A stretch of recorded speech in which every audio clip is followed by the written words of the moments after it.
Government ఎలా ఉంది? బానే ఉంది బాబు. ఎందుకు ఎండలో వచ్చాడికి? మరి చూద్దామని ఎంత ఎండలో పొద్దు నుంచి సాయంత్రం దాకా ఇక్కడ కూర్చున్నావు, కావాలని. ఆయన కనపడలా ఇంకా జగన్ నీకు, అయినా కూడా వచ్చావు. నాకేం ఆధార్ కార్డులు ఎక్కువ పడి బాబు, ఏమి రావట్లా. 18 ఏళ్ళు కూడా రాలా, ఏమీ లేవు. ఏమీ రానప్పుడు ఎందుకు వచ్చావు జగన్ దగ్గరికి? ఏమో చూద్దాము, అందరూ వస్తున్నారుగా. ఎందుకంటారు? అభిమానం, ఏదన్నా చేస్తాడని. మళ్ళీ వస్తే ఇంకేదైనా చేస్తాడనా? ఏమీ లేవు జగన్ చేస్తాడు కంపల్సరీ. అది అందుకు అయ్యా ఏమీ లేవు. పింఛనీ లేదు నాకు, ఏమీ లేవు. ఏమీ లేదు. ఆయన వల్ల ఏమి తింటలేదు, ఈ వత్తదేమో ఇకనని. అది అందుకు వచ్చాం. ఏ ఊరి నీది? మాది బట్టల పెన్. మరి అక్కడి నుంచి దేని మీద వచ్చావు? Bus, RTC bus. పొద్దున వచ్చావా? అక్కడ మేము 8:30కి ఎక్కాం బాబు. ఇప్పుడు దాకా ఉన్నా. ఫోన్ చేసావా? అక్కడ ఫోన్ చేసాం హనుమాన్ జంక్షన్ దగ్గర. బానే వచ్చారు కానీ కనపడలా జగన్. ఇప్పుడు వచ్చాం, ఇప్పుడే వచ్చాం. జగన్ చూడాలని మేము వచ్చాం. జై జగన్. అది జగన్ కనపడకపోయినా మాకు చాలు, ఆయన మాట వినపడితే మాకు చాలు. జై జగన్. చూసినట్లయితే జగన్ పెట్టిన పథకాలు కానీ సంక్షేమ పథకాలు అన్ని అందుతున్నాయా? అన్ని అందుతున్నాయన్న మాకు ఏమి అందకపోయినా కానీ మాకు మా ఊళ్ళకి అందరికి అంది చాలు మాకు. ఇప్పుడు ఇన్ని సంక్షేమ పథకాల వల్ల అందరు సోమరబోతులు అవుతున్నారు కానీ అంటున్నారు చాలా మంది. సోమరబోతులు అవుతున్నారు నిజంగా? సోమరబోతులు అంటే పక్క అపోజిట్ పార్టీ వాళ్ళు ద్వారా తప్ప మా ద్వారా ఏమీ లేదు. మా జగన్ అన్ని మాకు మంచిగా చేస్తున్నాడు. అది జై జగన్. నమ్మకం, అభిమానం జగన్ అంటే. మాకు నమ్మకం, అభిమానం కూడా. జగన్ అంటే అభిమానం, నమ్మకం అన్న. అన్ని చెప్పినట్టుగా నెరవేర్చుకుంటున్నారు. అన్ని నెరవేరుతున్నాడు జగన్. జగన్ చేసిన పరిపాలన ఎవడ కూడా చేయలేదు ఈ రోజుల్లో. మా తోట తిరుమూర్తులు గారు కూడా నిలబిచ్చారు. ఆయన తోట తిరుమూర్తులు గారు సూపర్ చేశారు మాకు. మనపేట నియోజకవర్గం తోట తిరుమూర్తులు గారు సూపర్ చేశారండి మాకు. మా గ్రామం కూడా మా పంత కూడా పంచాయతీ కూడా మా హరీఫ్ గారు కుర్రోరే. ఆయన చేసిన అభివృద్ధి సూపర్ అండి మాకు.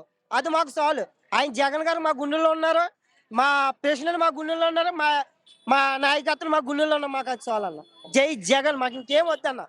మాకు ఆయన ఇచ్చిన మాకు ఈ నమ్మకం మాకు మాత్రం చాలు. ఇంకా అది నెక్స్ట్ వచ్చి కూడా జగన్ కూడా అనుకున్నట్లయితే సొంత చెల్లెలే వేరే పార్టీలో ఉంది, చెల్లెలు ఇలా చేయడం కరెక్ట్ అంటారా జగన్మోహన్ రెడ్డి? అది కుటుంబ విషయాల్లో చెల్లెల గురించి మాట్లాడుకోదలుచుకోలేదు. అది చంద్రబాబు నాయుడు రెచ్చగొట్టి పంపించి కుట్ర చేశాడు.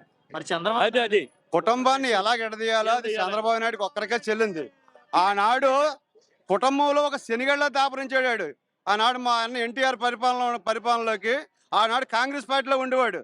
కాంగ్రెస్ పార్టీలో ఉండి కాంగ్రెస్ పార్టీలో గతి లేక మళ్ళీ మాంగారు దగ్గర చేరాడు తెలుగుదేశం పార్టీలోకి. తెలుగుదేశం పార్టీని ఏం చేయడు, సర్వనాశనం చేసి పాడేశాడు, నాశనం చేశాడు. ఆనాడు ఎన్టీఆర్ని కూడా తీసుకెళ్లి రోడ్డు ఎక్కించాడు, చెప్పుల దాంట్లో వేయించాడు, పార్టీని సర్వనాశనం చేశాడు. 14 సంవత్సరాల ముఖ్యమంత్రికి రావటానికి పట్టిన శని అన్నమాట వాడు. అటువంటి శని, అలాంటి శని ఉన్నాడు. ఇవాళ కుటుంబాలు ఎడదీయాలంటే వాడల్లో సాధ్యం అవుద్ది. అన్నదమ్ములను ఎడదీస్తాడు, అక్క చెల్లెళ్ళని ఎడదీస్తాడు, మాంగారిని అత్తగారిని మాంగారిని కూడా ఎడదీయగలడు. మహాసముద్రుడు ఎవరైనా ఉన్నాడంటే ఒక చంద్రబాబు. వైసరాయి హోటల్లో చంద్రబాబు నాయుడు గారు ఎన్టీఆర్ పార్టీ అండి. అది ఈ చంద్రబాబు పెట్టిన పార్టీ కాదు. జగన్ సొంతంగా పార్టీ పెట్టుకున్నాడు, వైసీపీ. ఇది రామారావుని వైసరాయి హోటల్లో చెప్పులు పెట్టి కొట్టి లక్ష్మీపార్వతి పెత్తనం చదువుతుందని ఆవిడ్ని పడైతే మన ఇది సాగుద్దనే ఉద్దేశంతో పడేసి లాక్కుని ఎలక్షన్ వచ్చినప్పుడారా రామారావు గారు ఫోటో బయటికి తెస్తాడు. మళ్ళీ ఎలక్షన్ అయిపోతే అది అలా ఫోటో కనపడదు.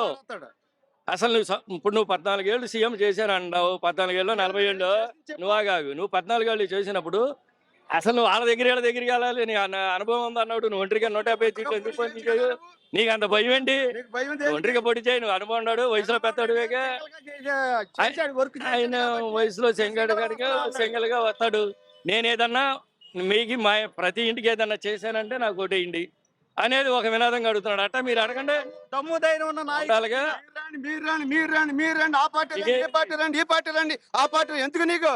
నీవు సీనియర్ నాయకుడు అంటున్నావు, 40 సంవత్సరాల ఇండస్ట్రీ అంటున్నావు. నీ దగ్గర మగతనం అంటే నువ్వు మగోడు అయితే ఒక్కడే రా సింగిల్ గా వచ్చి నా కోటి నేను పలానా పని చేశాను, నా కోటి ఏంటి అని అడగగల దమ్ము నీ దగ్గర ఉందా?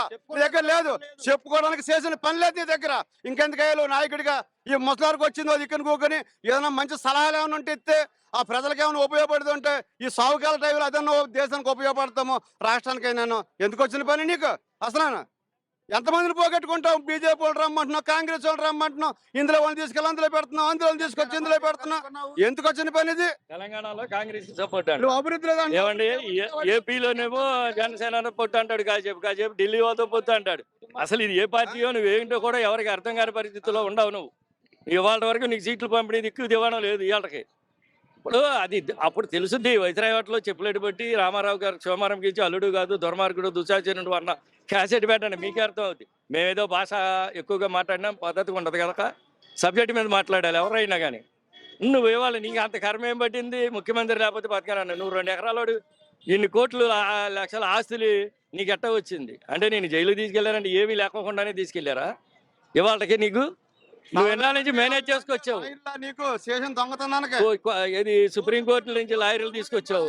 ఇంతవరకు భూమి మీద ఏ ముఖ్యమంత్రి అన్నా లేకపోతే ఏ ముఖ్యమంత్రి ఇలా చేయలే. రామారావు గారు ఉన్నాడు, ఏ పార్టీ అన్నారు? రామారావు ఎస్ఆర్నో అట్ట ఉండేవాడు. ఈయన అసలు అదేం కాదు అవకాశం. అది అంతమంది లాయర్లని ఇది నీకేమీ లేదు. నిన్నే ఎందుకు ఇలానే ఇది చేయాలి?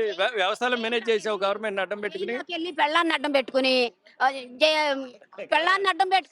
బయటకు వచ్చాడు. చాలా బాగుండయ్యా. ఇంత దూరం వచ్చారు ఎండలో మీటింగ్ కి. వస్తాం మరి జగన్ గురించి. మాకు చేయూత ఇచ్చాడు, రుణమాఫీ చేశాడు, పిల్లలకి అమ్మ కూడా వేసాడు, మరి మాకు రైతు భరోసా వేస్తున్నాడు. జగనన్న గారికి మళ్ళీ మేము ఓటేసి గెలిపించుకుంటాం. మాకు కావాలి జగనన్న గారు. చంద్రబాబు నాయుడు పవన్ కళ్యాణ్ పొత్తు పెట్టుకుని వస్తున్నారు. జగన్ ఓడిస్తారంటారా? జగన్ ఓడిరు, జగనే గెలుస్తాడు. పథకాలు కానీ అన్ని ఇంటికి అకౌంట్ లో అన్ని డైరెక్ట్ అకౌంట్ ఎవరికి రూపాయి వెళ్ళకుండా అన్ని మా అకౌంట్ లోకి వచ్చేస్తున్నాయి. మాకు జగనే కావాలని కోరుకుంటున్నాం. ఇంటికి జగనే కావాలని అంత నమ్మకంగా మా పేదవాళ్ళకి అందరికీ న్యాయం చేస్తాను, డబ్బులు కట్టిస్తున్నాడని. బాడిగాను కొనుక్కుంటాకి సదుపాయం చేసి లోన్లు డబ్బులు, పాల కేంద్రాలు. ఏ ఊరి నుంచి వచ్చారు? మేము ఆ కొక్కరిపాడు నుంచి వచ్చాం. అక్కడ నుంచి ఇంత దూరం వచ్చారా? బస్సు వేసారు మాకు. బస్సు వేసారు. ఇంట్లో ఉన్నారు వచ్చి పొద్దు నుంచి ఉన్నాం. మేము 2ంటికి వచ్చాం. ఎందుకు అంత బాధ అంటున్నారు? మాకు కావాలని పరిపాలన బాగా ఉందని. జగన్ గారు ఏం మాట్లాడతారు విందామని వచ్చారు. మేము అభివృద్ధిలోకి వచ్చాం. ఆయన వచ్చాక మేము బాగుపడ్డాం. మాకు అప్పులు లేవు, ఆయన డబ్బులు ఇస్తున్నాడు బాగానే.